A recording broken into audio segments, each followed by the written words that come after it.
Okay, so this is a tutorial about how I colour correct or colour grade juggling footage and how I make the juggling balls or juggling props pop out and make the juggling more visible. I'm going to be making this tutorial over two videos. The first video is going to be more basic, where the second video is going to be a little bit more advanced. We're also going to be looking at two different clips, a clip taken outside in daylight and a clip taken indoors.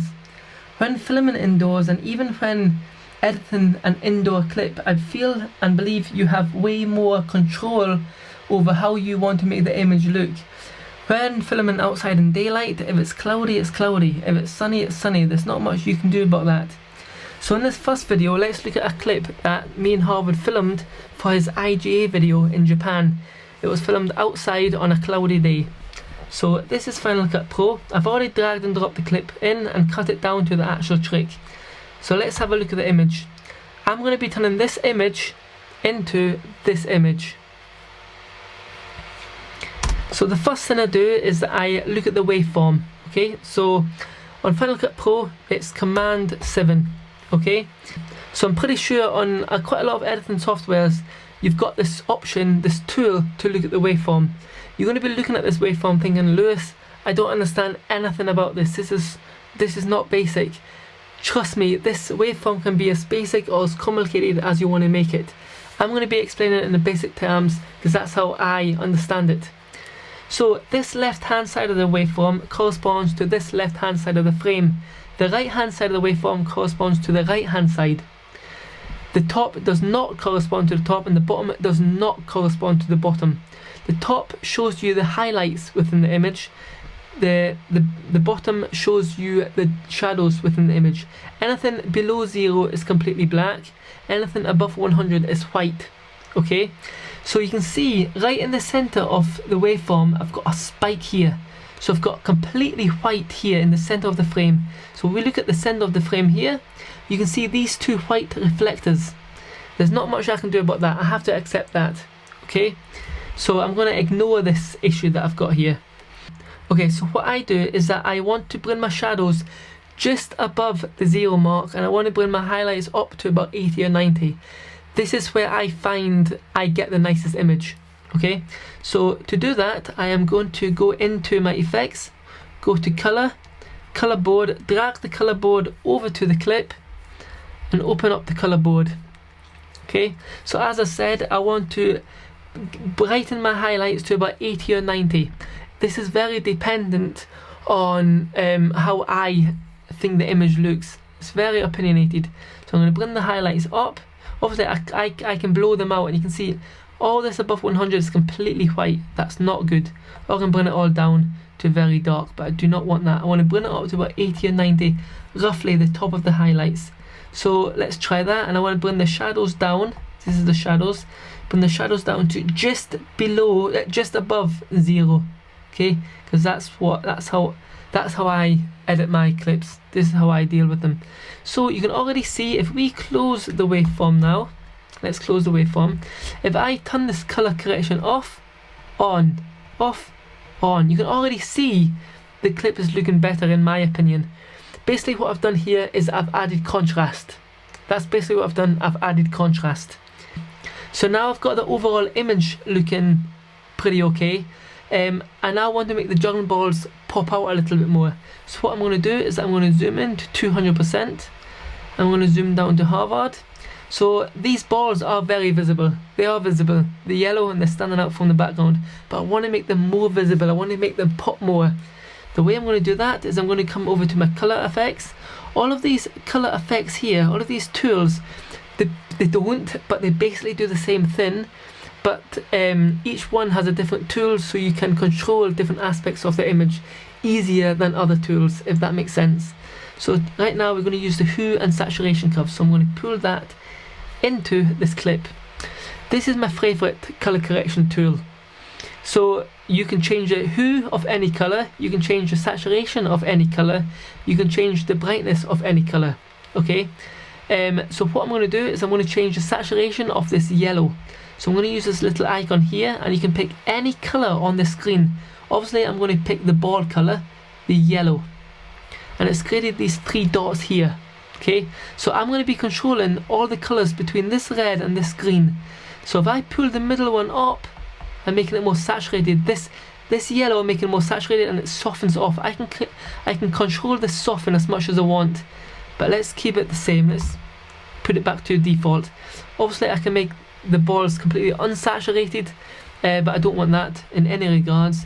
I want to bring it up quite high actually. Usually I don't go as high as this, but I think I can go at this high and still make it look realistic.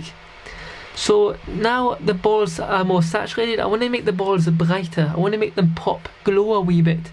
So now we're going to go down to the Luma, select that again, select the orange again, and again these arranged in the same position basically. So now I'm going to control the brightness, fully bright, fully dark. You can see it's affecting other parts of the image, and that is because obviously this yellow is throughout the whole image.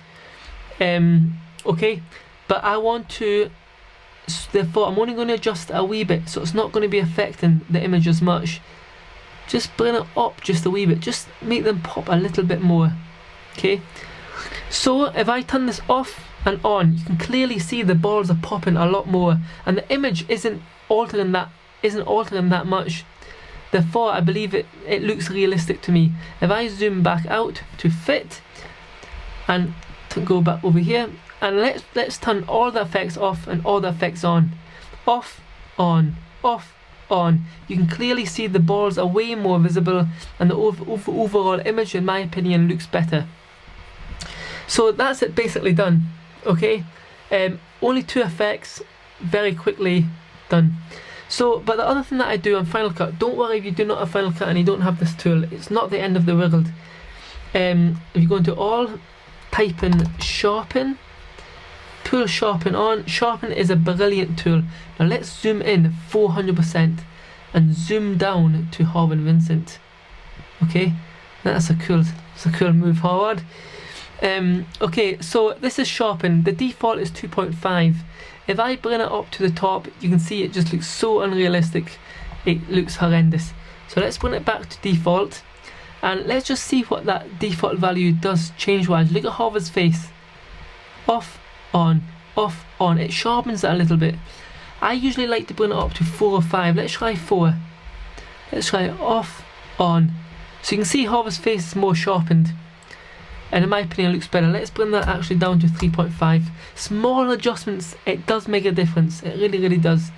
So let's open this back up to the full fit. So there you go. On, off, on, off. In my opinion it looks a lot better. Let's play the clip so you can see the pattern a lot more visibly.